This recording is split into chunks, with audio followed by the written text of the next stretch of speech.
Hello, everybody. Welcome to the show. My name is Carl Thornton Jr. I am your host for the PWT project. And today we have the guest of all guests. We have Kevin Brown, the CEO, co-founder of People Working Together. Kevin, how you doing today, sir? Man, I am doing outstanding. Thank you, Carl, for that illustrious what do you call it? A salutation, so to Yes, sir. speak, right? Yes, Yeah, sir. I feel very overwhelmed just hearing the superlatives flow from your lips. Yes, sir. So since we got you here, I thought it was only right for us to kick off this podcast with the person that started it all, right? Along with Mrs. Cindy Brown. We'll get her on as well. But this is the brainchild of you. And just being around you for the amount of years I've been around you and just seeing the way you operate, how do you think things are going?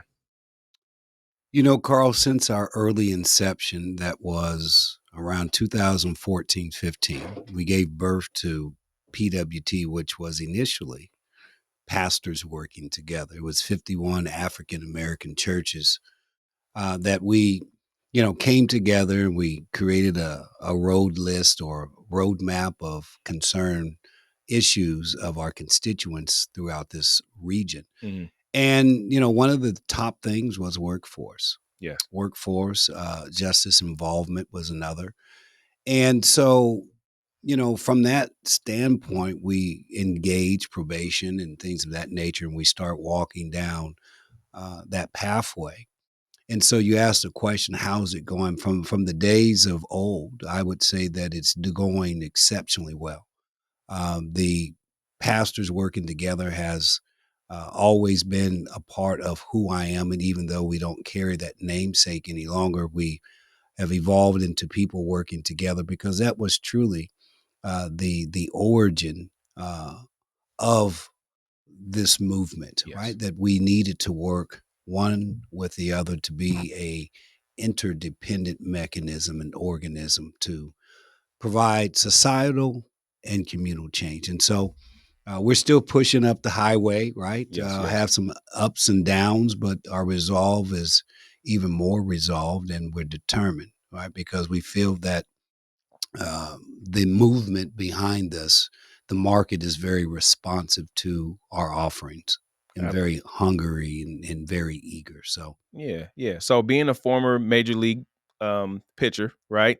Also a pastor, what makes you and what gives you the desire to help people? Because I've seen it with my own eyes. I've seen these transformations from people that probably never even thought that they can accomplish some of the things that they can accomplish. And you've been in the sporting realm as high as you possibly could be. What makes you want to take and do for others? What makes you want to make people better? Carl, that's a very, let me unpack that. I think my growing up in Orville, California really was very instrumental in establishing our basic tenets, how we treat people. Yes. My late grandmother, Catherine Harrison, would always say, "Grandson, you've never met a stranger." And Orville was a very safe environment to grow up. Yeah, we had some indifferences, but really, when I talk about communal living, when I talk about the very fabric of a community being connected, I believe that those early days of seeing how people looked out for one another. I had a family that's still my family today. They are a Caucasian family, Fred and Kathy Huntington. My mother was moving down to Sacramento to take a promotion to be the assistant deputy chief for social services in Yolo County. Matter of fact, I still frequent the restaurant, Sal's Tacos in West Sacramento. But um, I didn't want to leave Orville. I was in eighth grade. Mm-hmm. And so my best friend, Matt Huntington, his parents said I can move in with them. And so I lived with them, went to school, and, they treated me just like their own son.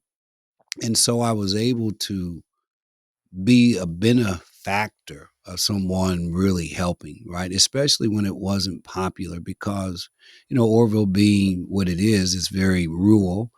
And unfortunately, there's a lot of uh, prejudice Yes. that manifests itself. And here's this prominent millionaire family taking in this black kid to live under their roof. Right? And to this day, I'm 59 years old. I still go home to cook lunch for Fred and Kathy and things of that nature. And so when you talk about why my motor is the way it is, I had a community that allowed me to dream. I was supported by people that allowed me to dream the impossible dream. I mean, who would have thought, being a first round draft pick and second pick in the entire nation, Mm. a kid coming from Orville. And so I think that perspective of all of the help that I received, my life experiences from a formative standpoint to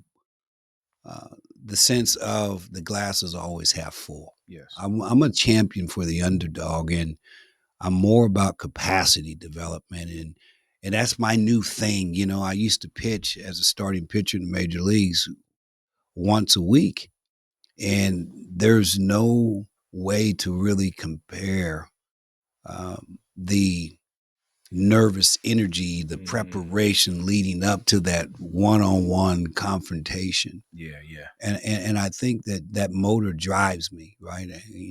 I don't want to pick fruit low on the tree. Yes. I want the top of the tree stuff, and I want that for others to really, capture the best version of themselves and pursue it with all tenacity, Yes. right?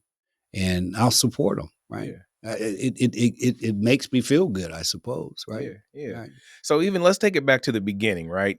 Where um you're starting on this endeavor. We're talking pastors working together and then it evolves into people working together. What's the feeling like? Just let's compare this to you being drafted second in the nation, Mhm. right? Let's compare the feeling of you seeing your brainchild, something that you created, something that you're passionate about, that has helped so many peoples. And I know these feelings can't be the same, but how are they actually similar? Let's talk about the feeling of being drafted versus the feeling of these graduation ceremonies when you see these young people come in and they're accomplishing things that they never thought they would be, and then they go out into the workforce and they're being productive members of society. Can you just talk a little bit about those two feelings? Let's start with the major league, and then let's talk about people working together. So the major league feeling, holding that dream in front of me through ups and downs, through injuries, right?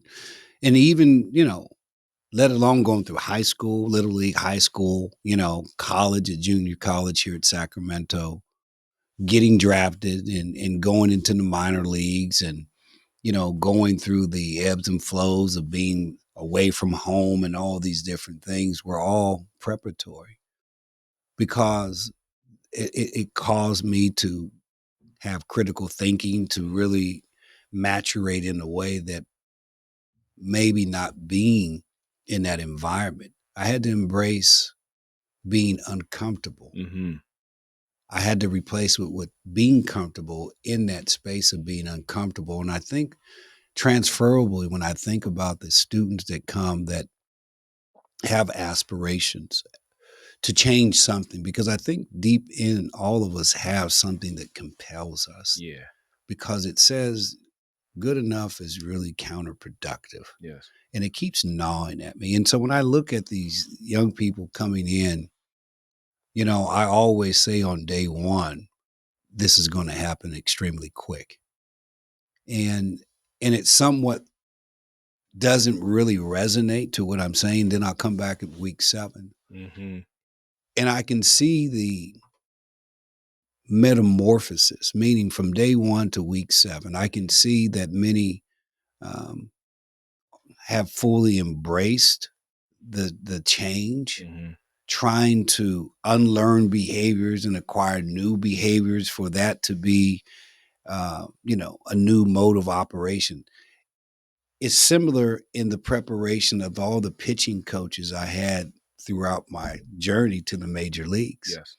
that there was information that was relevant and applicable, when you think about my athleticism and things of this nature that were very much value add, helping me get to the major leagues. And so when I look at how we've been able to enhance our staff with many personalities and voices, I think that also replicates having those multiple people, because there weren't it wasn't always pitching coaches that gave me insight. Hmm. I think about hitting instructors like Clarence Davis with the Braves, and so forth, because you never know where you can get those nuggets, Yes. right? And so when I look at the organism of the class that starts out not really engaging one another, Hmm. right? Until they realize that they're on the same team, and you start seeing relationships Yep. birth out of it. And Absolutely. people come from all walks of life and start out as strangers. And by the time we graduate, they're family. Yep. Family in the sense that one of our own former students is an engineer that's running this show today. So I'm super encouraged. Absolutely. And the reason why I keep bringing up Major League versus PWT is because everything starts with a vision, Yeah. right? And what happens in between from having that vision up into the realization of that vision, something happens in between there that most people can't explain, right? It's the drive, it's the hustle, it's the encouragement, but there's also downfalls. There's also things where uh things happen where it's like, oh, you know what? I don't know if I can keep going. Have you experienced any of that with people working together? I would say I may have entertained the thought, but something in me wouldn't let me quit. Hmm. It's often, I say it like pastoring. Yeah, I've entertained quitting. Then I think God ain't gonna let you quit. And for me, people working together is very comparable, because I'm the same person as a pastor Yes. for Journey Ministries.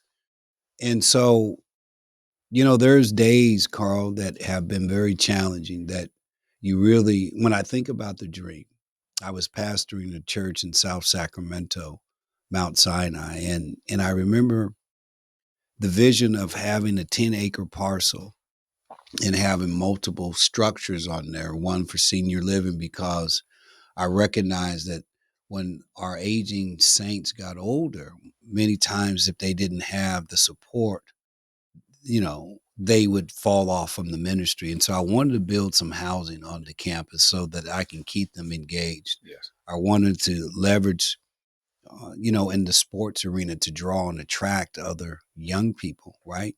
And be able to bring them to our campus, to our family development center, to play basketball and AAU basketball and volleyball. And so I'm looking at that, and I've seen how it's taken a while, right, for elements of what God showed me years ago to come to pass. And maybe if he had showed all of it to me at first, I may not been able to absorb it. Yeah. And so it's been like an escalator, Yeah. right? Each day's like a box of chocolate, something new, but I'm determined, because I really believe that my purpose is to serve the least of them. Our mantra is all humanity has redemptive value, and it's finding other like-minded individuals that have that same passion and commitment and resolve. We've been very fortunate along the way, votes of inspiration. I know I was going through a transitional period with the organization, and we had launched a contractors advisory council, and now has transitioned into a business service enterprise. And the dream and vision behind that was to be able to, aggregate our own cluster of employers that could bid on jobs, that could scale their workforce out of students in our classes. And I was very fortunate at a very significant and pivotal time for people working together to partner, with Mr. 18 Gibbs from PTS, the owner. but he had like-minded passion, Mhm. right? He didn't ask me for anything. He's given more than he's taken, and and so those are during those moments when you know that God is with you, Yes. right? Right? Because it's like, oh my God, I'm in this large building. I got all this, I did this and this and that. And how am I going to do all that? Yep. Then, like grandma used to say, you can't hurry God, right? Absolutely. He's always on time. And Yes. so, and so that's where we're at, kind of on the escalator, embracing each certain moment as an active ingredient that I really believe that God will utilize to bring about his desired outcome. Absolutely. And I wanted to tie that back in too, because I know you told a story. You tell it all the time too about the first time you actually pastored, right? And it just kind of you get up there. Sometimes you have a plan, right? And not that the plan's not going to happen, but sometimes the start of that plan just doesn't go as planned, right? Correct. And I remember you saying you just were up there and you just kept saying, "Thank you, God. Thank you, God. Thank you, God." And not we can never thank him enough, right? Right, But right. I think that, just you being a pastor, doing the work that you're doing as a pastor, doing the work that you're doing at PWT, I've seen it with my own eyes. I've seen mountains move. I've seen the product of the people that come through this program. I've seen the light bulbs go on. I've seen families built. I've seen, people that are from rival neighborhoods or whatever the case may be, put all that stuff to the side for the sake of coming together, for people working together. Now, let's fast forward a little bit to where we are now, right? And this is a nonprofit organization. Yes. And in order to do what you need to do for these students at no cost to them whatsoever, not the classes don't cost anything, the materials don't cost anything, the tools once they get picked up don't cost anything, none of the tours cost anything.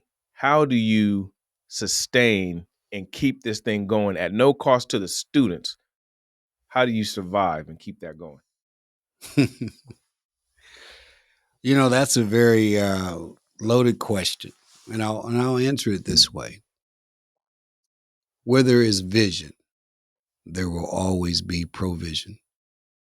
And when we really started ramping up this space around 16, 17, in partnership with the Sacramento Sierra Building Trades and its 28 union affiliates, through that partnership, we were able to be on every community workforce training agreement.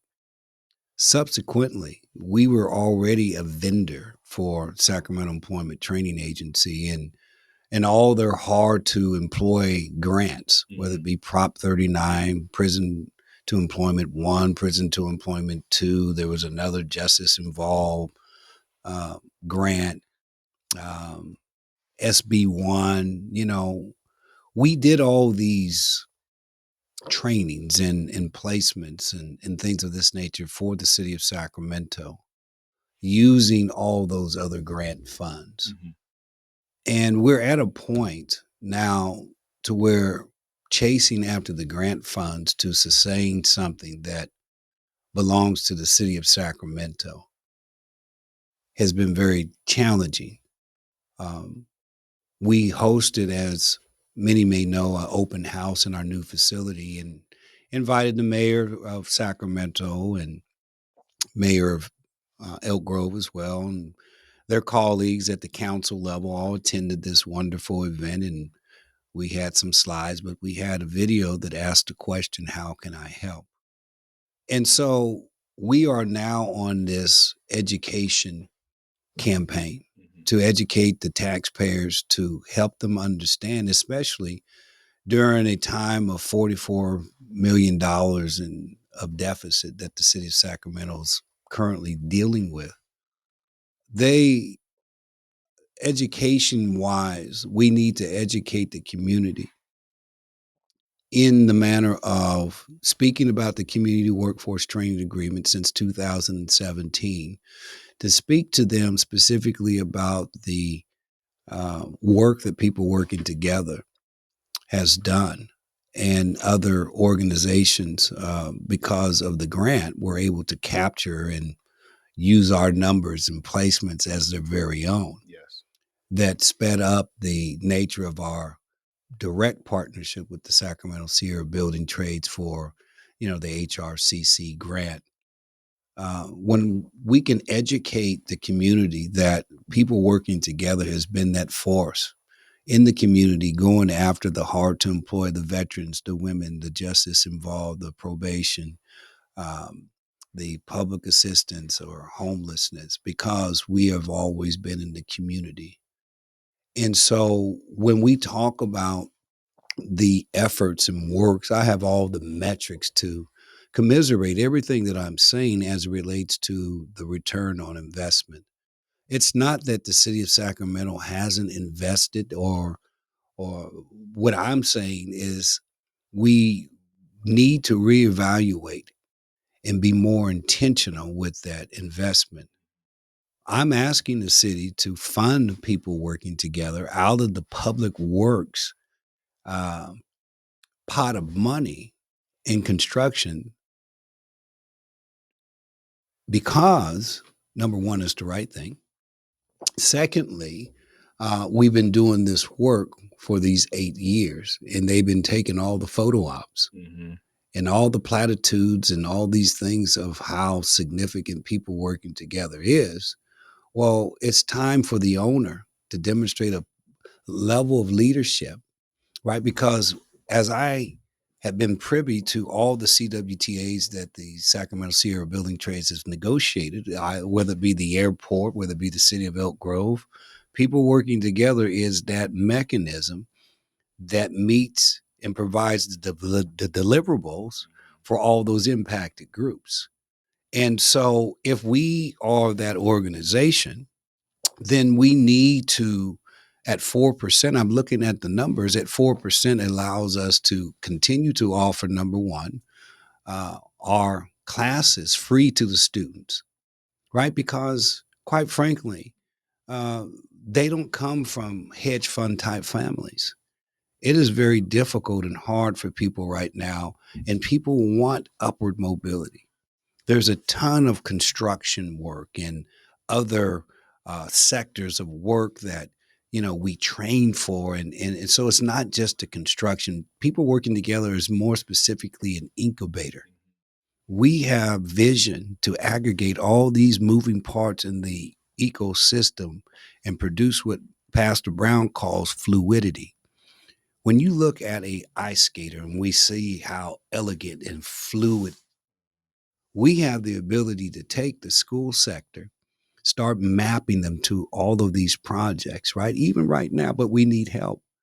When you talk about sustainability, it is a collaboration with owner and partner to facilitate the stated objectives. You have to put money in your own program if you want the construction contractors that are in business for profit to acquiesce to your philanthropic aspirations to help people. You have to make it a budget line item. And so we went down yesterday to city council, about 150 of us, to follow up on how we can help to show up and say this is how we believe you can help. And so um, it didn't go as we anticipated, but I believe it went as God wanted it to go. And so much so that we're going to go back down on Tuesday for budget discussions at 11 o'clock. So, Absolutely. Absolutely. So let's just talk a little bit about the community that you serve, right? Why construction and why that community? construction doesn't have any barriers other than being able to pass a P test, right? Because we want to make certain that everyone's safe on the job. We want to make certain that, we don't have any additives that could enhance, uh, you know, injury and cause injury on an active job site. Construction long ago said, whosoever will, let them come. What I found during the Golden One run up was they had supported ban the box. And it's like, I don't care if you're a felony, I don't, whatever it is, we want you. If you are able to get it done, right, we'll get it done. And so construction was with the Sacramento Building Trades, our first introduction into this space. As we have been at it for some time, we've been able to penetrate other industries, right? And again, we deal with um, a plethora. I love that word, of people, right? We have at-risk kids we're dealing with out of D2. We have formerly incarcerated that come from this whole region. We have women. We have and so we are very diverse in our sourcing. And with that, construction has been a mechanism of connectivity, Carl, because there is $20 billion in procurement right now. And we do not have um, enough skilled workers in this sense, the tacit knowledge of day-to-day operations. Mm-hmm. And one of the things that really has been a leap forward for us, and that is our partnership with PTS. These students will come out of his training and be value add to the journey person day one. Yes. That is going to enhance schedule delivery, right? Because ultimately the owner wants to make money, and the owner may want to help someone from the community. But if that person from a retention standpoint is value add and has the tacit knowledge how to contribute to the team rather than just sweeping the broom on the job site, that's going to help with retention numbers also. And so that is something that I really believe has pushed us forward. So we just moved into this beautiful building, right? This is I want to call it a leap of faith, right? It's one of them things where it's like, it's so big, it's so grand that it makes you question yourself a little bit. Am I doing the right thing? Am I making the right move? Is right now the right time? And you just mentioned the Golden One Center. I actually got a little, our little light the beam right there from something that you actually had a hand in building. I refereed a basketball game there between IBEW and the Plumbers Pipe Fitters years ago. Plumbers Pipe Fitters won that trophy. They're a little more athletic. Yeah. Well, they had a little better wiggle. Now let's talk about moments, right? Because when you're on this journey, there's always these moments, whether they're aha moments or, okay, I'm on the right track moment.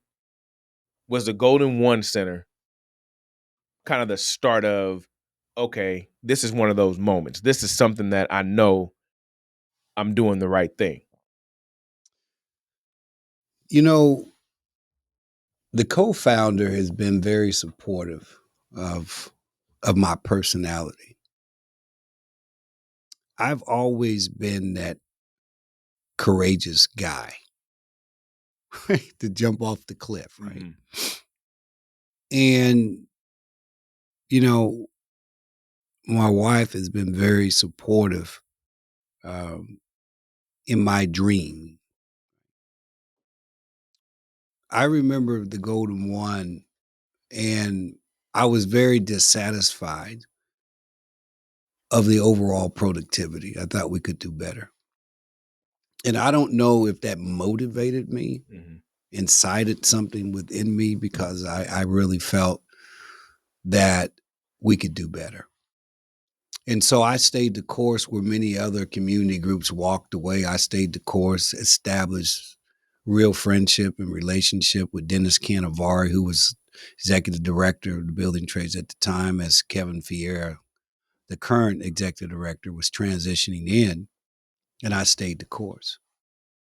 Wasn't being paid anything, right? But I stayed the course. Mm-hmm. It was the sweat equity, right? Because my wife and I funded this program for many years out of our own pockets because it's what we do. Yes. Because it needed to be done.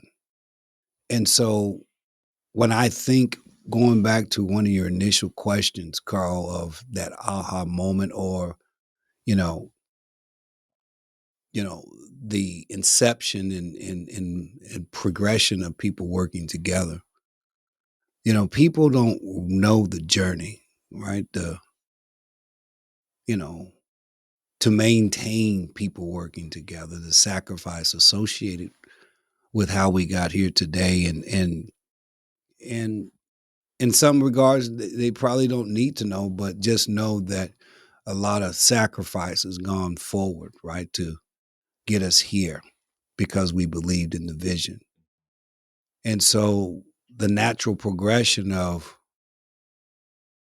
both of our structures across the way, the lease was up at the same time, and property manager called me and I said, yeah, go ahead and renew it. And I just happened to be going to eat some bad tacos, probably. And I saw a sign up and I asked my wife to call it. And December 15th, we had our first church service. And so, for me, that was a moment of, do I stay comfortable in these two suites when I've outgrown the two suites? Or do I become uncomfortable and say, okay, God, I'm all in. Ain't no going back. Yep. Right. And so maybe it's that thing that keeps me motoring and, that energy like, okay, we got to go get it. Oh yeah. We got to go get it because there ain't no going back. Yeah, you got to be a hunter out there, right? Especially when you're an entrepreneur. You have to always be on the hunt. Yeah. You have to always, if you don't kill it, you don't eat it. Correct. So to speak, right? Now, let's talk about... Can I say this? Absolutely. So when you talk about the hunt, one of the things that I think about when we look at scaling some of our contractors and organizations that only need some level of support to scale and continue to be successful, I think it's only right that the city of Sacramento, the board of supervisors for Sac County, because we have the CWTA for the airport, all 6 phases, they've awarded a company that is based in Oakland as the CWTA administrator, which is to get procurement numbers and things of that nature and, push the numbers forward. But the building trades have stated all along that, hey, the outreach and the workforce and all that, I have a partner that does all that. And so I think it's only right that those owners be able to budget and pay for the services that we provide for them in a partnership manner. Because when we talk about one of the reasons that I believe that that under-resourced communities lose footing is when you have an organization that has demonstrated that that organization is meeting the marketplace ask. We need to,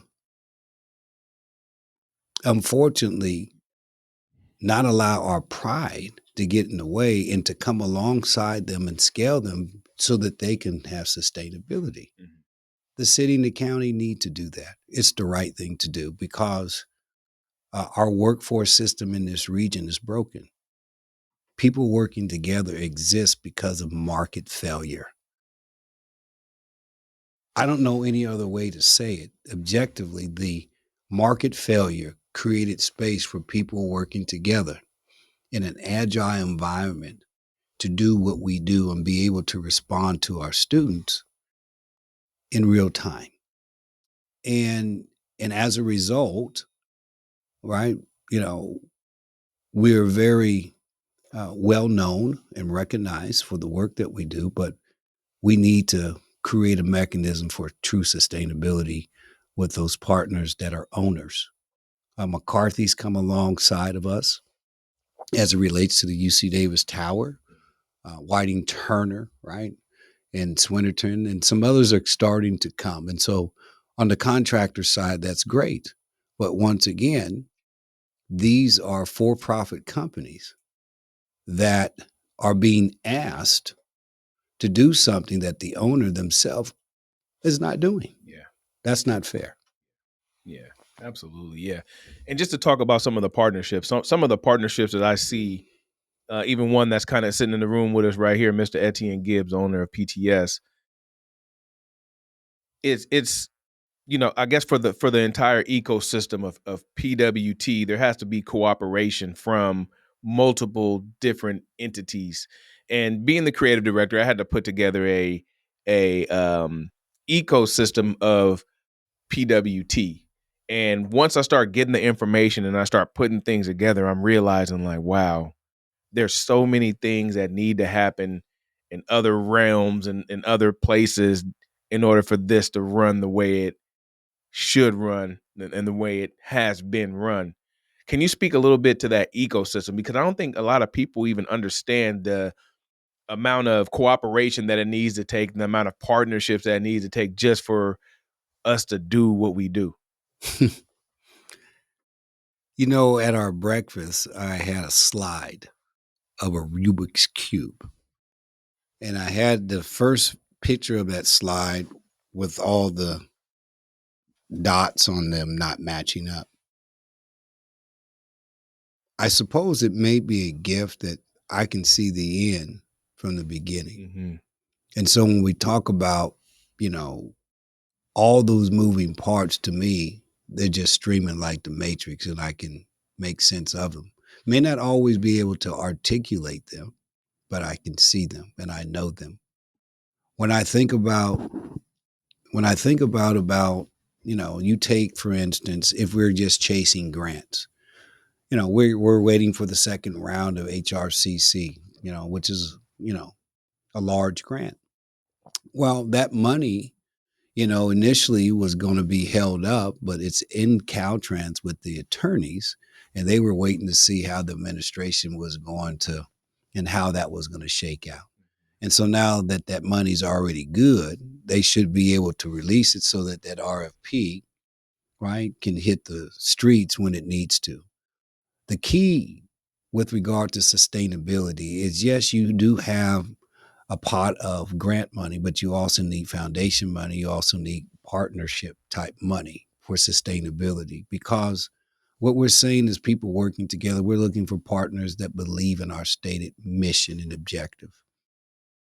Those unrestricted um, funds allow us to do some innovative things, partnering with PTS and Hearst and Linnell and Milestone and Axis cameras and things of this nature. And those are innovative things that traditionally we wouldn't have any dollars, right, to support and fund. We're looking at emerging markets. We're looking at equipping our students in a way that they can have a competitive advantage in the workforce, be exposed to emerging green and all this technology by using one of our own partner companies, PTS, to help facilitate that. They brought all their manufacturing partners in that are all biting at the bit to partner with us, and that's because of his relationship with them and the quality.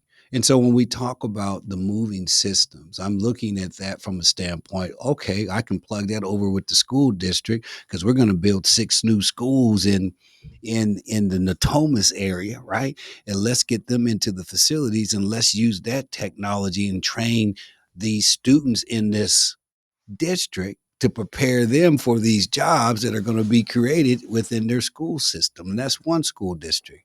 I want to do that for SAC Unified. I want to do that for the CN Teaching Hospital. Let's map our CTE. So I see all these things. But here's the deal, the bureaucracy and the politics, right? Because quite frankly, there's job security, right? There's the politics of not getting the credit, and people, and then there's the politics of not being embracing change, right? People like the status quo because it makes them feel safe. I don't like the status. I'm not a status quo guy, right? I'm very routine oriented, but I'm not a status quo guy. And so we're going to keep pushing for systemic change, right? Because we cannot continue to do the same thing and expect different outcomes, right? That's called insanity. Absolutely. We have to evolve. And so it's really working with the owners, right? The board of supervisors, working with the airport, working with true decision makers, sitting in the rooms with these true decision makers, or these projects and concepts are being spoken about, so that we can offer perspective on how we can include everyone and demonstrate, even in including everyone, how it enhances the whole ecosystem. In essence, as an incubator or intermediary, ideally we would want our workforce system to operate that way, but the bureaucracy of such doesn't move in real time to meet the real time needs of individuals. And so that is one of the reasons that many of the struggles we have is because people are afraid to change. They'll talk about change. Mm-hmm. Oh, but then again, it's going to require some resolve. It's Yes. going to require you rattling some people's cages, right? Yep. And sometimes people just like to be comfortable. And I've seen you rattle some cages. I've seen you just your teaching style, right? The way you approach it is real, it's true, and it's from a place of love that most of the time people really understand that, right?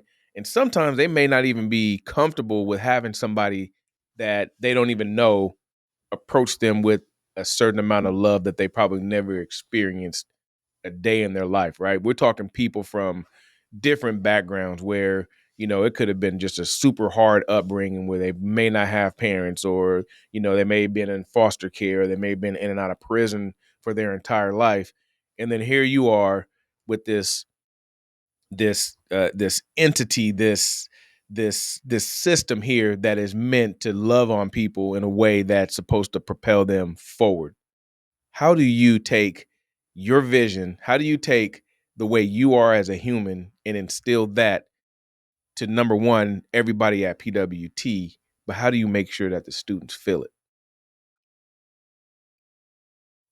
You know,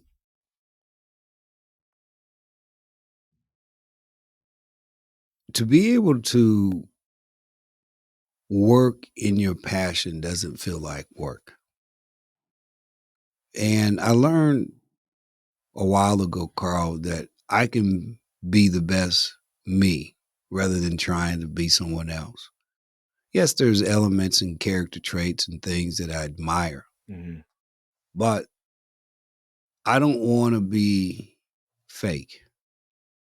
I'm unapologetically comfortable with who God is making me to be. Yes. And, you know, I'm loud, I'm affectious, I'm energetic. Um, I'm just me, but I'm very serious and very much a champion for every student that comes through our doors. I don't care how difficult. I'm always searching. It's kind of like preaching, which is a art of articulating a divine truth with a view to persuasion. And on any given Sunday, you have many different pockets. And so I approach it in that same regard. And even though today you may not be warm and fuzzy, over time, we'll find we'll find some commonality. Finding 1% and giving that 1% 100% of our effort, right? Mm. And I think that mantra is really lived out. It resonates with me because look, life is short, right? And I squandered away a lot of productive years probably. And so my new cadence is that I must work the work of him that sent me while it's still day, because nighttime is coming.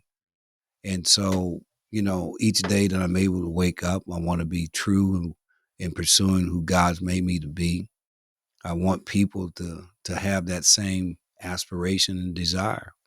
And I'm gonna say something about it. I mean, Mr. Gibbs would tell you, I'm gonna say something about it because that's just who I am. I love you. I'm gonna say something about it, and I rag you a little bit. That's that locker room stuff. Maybe that's that baseball thing. Needling and needling. Because I don't want us to just settle. It's easy to get comfortable.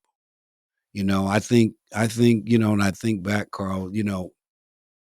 Mr. Gibbs coming along actually kind of gave me a little needed boost because it could have been easy during that transition of that state to say, well, this is good enough, Mhm. right? And so, each time, sometimes you do get weary and you get some energy and you get some, oh yeah, I was telling Mr. Gibbs last night at supper after the city hall thing. Oh man, they don't woke up the sleeper. Man, I'm home, man. Oh man, I'm I geeked know out. it. Right? I know Oh it. man, Yeah, I y'all should seen have it. just left me alone. Yep, I seen it.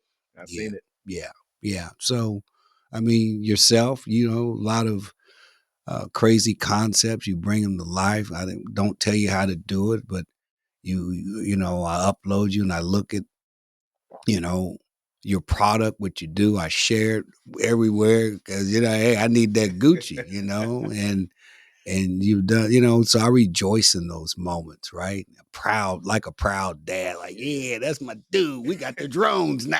Look at that. Zzz, you know what I mean? I'm a geeked up, right? Yeah, yeah. I'm your number one cheerleader, right? Yeah, yeah. And I try to do that with all the staff and all the students and, make enough emotional deposits in the bank account because there will come a day where I got to make some withdrawals.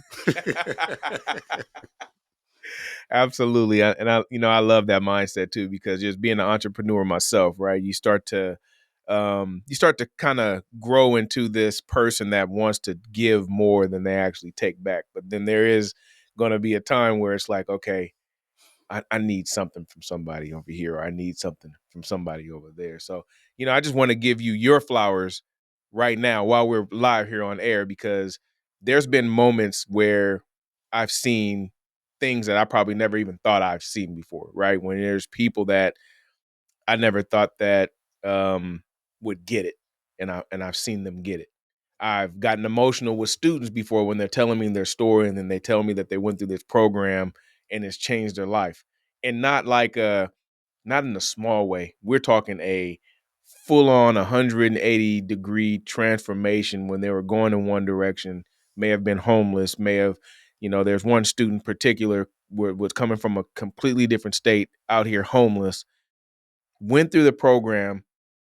Don't know how he went through a 9-week program with no family out here, no money, homeless, but now he's employed and he's just so grateful. And I've seen so many of those stories, and I just want to say thank you, number one, for bringing me into this realm. Number two, thank you for um doing what you're doing for the community, because not only do they go through the program, but they trust you. They trust PWT. They trust Cindy Brown. They trust Michael Blair. They trust Mr. Gibbs. They trust me enough to tell their son, tell their daughter, tell their brother. I had my sister went through the program. I had a cousin of mine went through the program.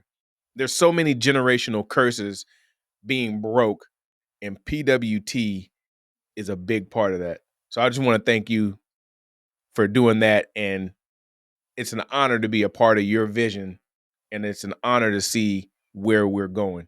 So I want to thank you for that. So I think we're probably running out of time here. Do you have anything else that you want to say? Any shout outs? You got anything that you want to share about the future of PWT and where this whole thing is going? Thank you, Carl, and thank you again for those kind words. Right? It's nice to hear it. Right? Because I would say that in this work, you can get beat up, and but you'll lick your wounds and keep going. Right? But to Mhm. hear someone recognize the true change that happens, right? And be a part of it, right? Mhm. And to really own it, right? Because I think one of the beauties of people working together is that you don't lose your autonomy. Mhm.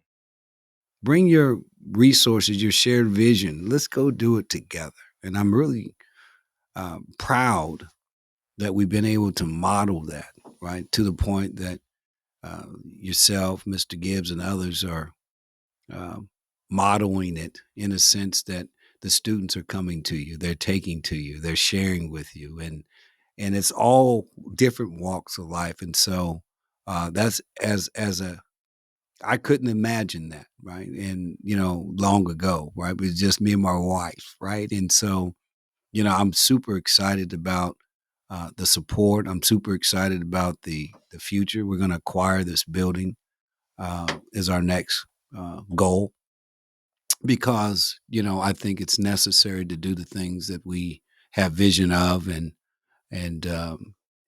beyond because I think it's important to have a space of um,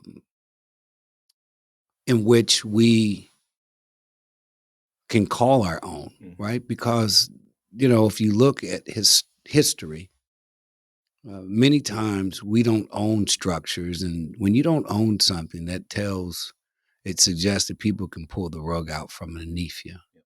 And you know, I don't like looking outside of ourselves to meet our business needs. Meaning, whether it be the trade, the task knowledge, and all those things, I want to create an environment for sustainability, and we need to acquire this property. And so, we're going to go on a campaign, right? Looking for supporters that believe in our stated vision, mission, and support the work that we do because we started from the bottom. Now we're here. All right. So we're just going to wrap this thing up real quick. I want to give a couple of shout outs to the case manager, Lindy Moore. She does a phenomenal job.